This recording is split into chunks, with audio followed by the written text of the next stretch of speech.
তো এমন এক ঘটনা ঘটছে যা এখন আমার বলতেও লজ্জাজনক।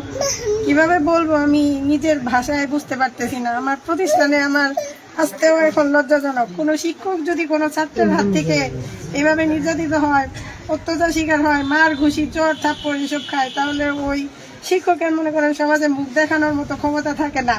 আজকে আমি তারই একজন শিকার। আগামীকালকে একটা এমন ঘটনা ঘটছিল, গতকালকে সেই ছেলেটা আমার কাছে পড়তো, আরো 3 জন আমার সাথে একসাথে পড়তো। তারা কিছুদিন আমার কাছে পড়ছে, পরে হঠাৎ করে প্রাইভেটে যায় না, তাদের বেসে একজন সাথে যাইতো।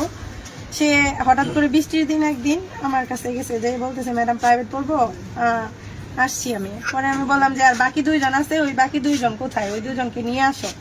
ওই বাকি 2 জন ছাড়া তো এইভাবে পড়ানো যায় না, অনেক কষ্ট হয়ে যায় একা একা পড়াইতে। তো ছেলে বললো স্যার ম্যাডাম মেহেদি আসে না তো, দপ্তরির ছেলে, ম্যাডাম আপনি একটু তারে ফোন দেন, ফোন দিয়ে আপনি একটু জিজ্ঞেস করেন যে কেন আসে না। পরে আমি বললাম যে আচ্ছা ঠিক আছে দাও, আমি ফোন দিছি। ফোন দিয়ে বললাম এইভাবে যে আসো না, সায়েন্সের পড়া তোমরা তো পারবা না, একদিন স্কুলে আসো, 7 দিন স্কুলে আসো না, কিভাবে পড়বা? যদি পরীক্ষায় ফেল করো তাহলে কিন্তু আমি পাশ করাই দিতে পারবো না। তোমার আব্বা 1000 রিকোয়েস্ট করেও যদি যে আমার ছেলেটারে পাশ করাই দিন, আমি কিন্তু তোমার পাশ করাই দিব না। তারপরে উত্তরে সে আমার জবাব দিল, ম্যাডাম আপনি কেমন ক্ষমতা, আপনি আমার ফেল করায় দেওয়ার, আপনি করায়েন। আমি এটা শুই না, তখন আমার খুব খারাপ লাগছে, একটু মনে কষ্ট পাইছি। তখন আমি বললাম যে আচ্ছা ঠিক আছে বাদ দাও, তোমাদের আমি আর পড়াবো না, তোমাদের আর পড়াশোনা করতে হবো না, আমি আর পড়াবো না।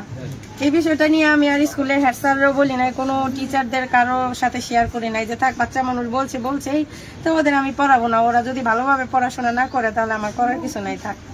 এটা নিয়ে সেই স্কুলে এসে বিভিন্ন ছেলে মেয়েদের সাথে আমার নামে বদনাম গায়, যে ম্যাডামে ভালো করে পড়াইতে পারে না, এই জন্য ম্যাডামের কাছে আমরা পড়া বাদ দিছি। তো এই যাদের কাছে বলছে সেই ছেলেমেয়েরা আমার মাঠে এসে অনেকগুলো আমার বলছে, তখন আমার খারাপ লাগছে। তখন আমি ছেলেটারে ডাক দিয়া যে মেহেদি শোনো, তুমি আমাকে এইসব কথা বলো কেন? একটা ম্যাডামের কাছে তোমার পড়তে নাই ভালো লাগতে পারে, পড়বা না, ভালো কথা, পড়াশোনা করবা না, তাই বলে তুমি ম্যাডামের নামে এইসব বাজে বাজে কথা বদনাম করবা, এগুলো তো ঠিক না। তো বললাম ওখানে ক্লাস 10-এর স্টুডেন্ট 2 জন, রাহাত আর খালিদ, ওরা 2 জন ওইখানে উপস্থিত ছিল। তারা তার কথাটা শুই না, মানে রাহাত আর খালিদ তার চাচাতো ভাই, বাস স্ট্যান্ডের, আমি চিনিও না তাদের কাছে শেয়ার করছে যে আমাদের ক্লাসের ছোট ভাইরা যদি এরকম করে তাহলে কেমনে, আমাদের কথাও তো শোনে না, স্কুলের স্যার ম্যাডামদের সাথেও বেয়াদবি করে। তারপর জুবাইর নাকি জানি নাম, ওই ছেলেটা আইসা স্কুলে ওই মেহেদিকে ডাইকা নেয়, ক্লাস থেকে ডাইকা নিয়ে তাকে অনেক কিছু নাকি বলে, যে আমরা জীবনেও স্যারদের সাথে এভাবে করি না, বিগত কত বছর হয়েছে আমরা রাস্তা দিয়ে সাইকেল চালায় যখন আমরা স্কুলে যখন গেছি, স্যারদের সামনে পাইছি, আমরা সাইকেল থেকে নাইমা সালাম দিয়ে হাইট আমরা গেছি, এতটুকু সম্মান করছি, আর তোমরা স্যার ম্যাডামদের সম্মান করো না, বড় ক্লাসের সিনিয়রদের ছেলেদের মানো না, এগুলো বললে অনেক কিছু বলছে। তখন হঠাৎ আমি বারান্দায় আসছিলাম দাঁড়ায়া, তখন বাংলা ম্যাডাম আর রোকেয়া ম্যাডাম, সমাজ ম্যাডাম, আমাদের 2টা ম্যাডাম আছে, উনি আমাকে বলতেছে হঠাৎ যায় যে ম্যাডাম বাস স্ট্যান্ডের ছেলে মেয়েদের সাথে বিচার দেওয়া এটা তো ঠিক হয় না, এটা আপনার কাজটা, আর আপনি নাকি সব স্কুলের স্টুডেন্টদের বলছেন যে আমার কাছে প্রাইভেট পড়লে তোদের আমি নাম্বার দিব, আমার কাছে প্রাইভেট না পড়লে আমি তোমার নাম্বার দিব না। তখন আমি ম্যাডামদের বললাম, ম্যাডাম শুনেন, স্কুলের বিষয় এগুলো, আমি যদি কোনো অন্যায় প্রতিবাদ হয়, কোনো একটা সমস্যা হয়, আমি হেড স্যাররে বলবো, আগে আমি অ্যাসিস্ট্যান্ট স্যারকে, হেড স্যারকে বলবো, আমি প্রধান শিক্ষক আছে তাকে বলবো, আমি জানাবো, আমি কেন বাস স্ট্যান্ডের ছেলে মেয়েদের আমি বলতে যাব?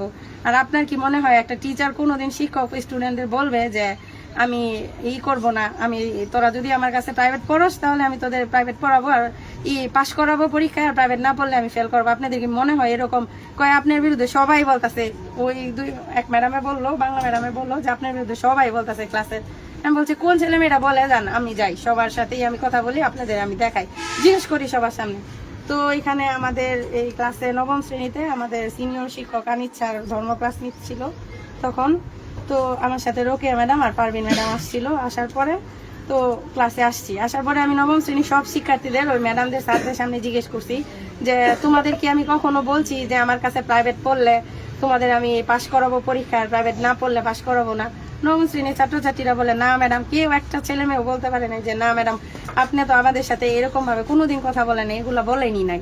তখন ওই দপ্তরির ছেলে মেহেদি হাত তুলে দাঁড়াইছে। আমি বলছি হাত তুলে দাঁড়াইছে, তুমি কি বলবা? আমি কি বলছি তোমাকে? কই ম্যাডাম আপনি আমাকে পড়াবেন না করছেন, আপনি আমাকে পরীক্ষায় ফেল করাবেন বলছেন, আমাকে ফেল করায় দিবেন, করবেন। পরে আমি বলছি যে ফেল করায় দিব, আমি তোমাকে এটা কখন বললাম যে ফেল করায় দিব? কোনো একটা শিক্ষক কি স্টুডেন্টে চাই যে ফেল করাইতে? আমি তোমাকে এভাবে বলছি যে পরীক্ষায় যদি ফেল করো, ক্লাসে আসো না, স্কুলে আসো না, ভালো করে পড়াশোনা করো না, যদি ফেল করো তোমার আব্বা 1000 রিকোয়েস্ট করলেও আমি তোমাকে পাস করাবো না। উত্তরে তুমি আমার কি কথাটা বলছিলা যে ম্যাডাম আপনি কেমন ক্ষমতা, আপনি আমার ফেল করাইলে করায়েন।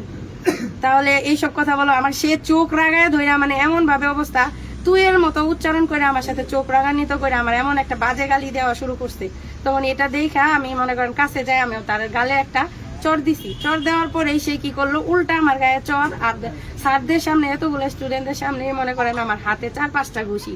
আমার হাতে এখনো দেখেন এইভাবে ফুইলা আছে, হাত নিয়ে আমি বোঝা হইতে পারতেছি না। এই মনে করেন আমি আজকে এই ঘটনাটা যদি আজকে অন্য একটা টিচারের কাছে ঘটতো, টিচারের সাথে, এই এলাকার অন্য একটা ম্যাডামের সাথে ঘটতো, তাহলে কি অবস্থাটা হইতো? এই দপ্তরের কি বাড়িঘর আজকে ঠিক থাকতো? কেউ এভাবে ঠিক থাকতে বসে থাকতে পারতেন না। আর আমি এক অন্য দেশ থেকে আসছি দেখে আমার কাছে কেউ নাই একটা পাশে দাঁড়ানোর মতো। খুবই লজ্জাজনক এই বিষয়টা, আমি বলার মতো আমার ভাষা নাই।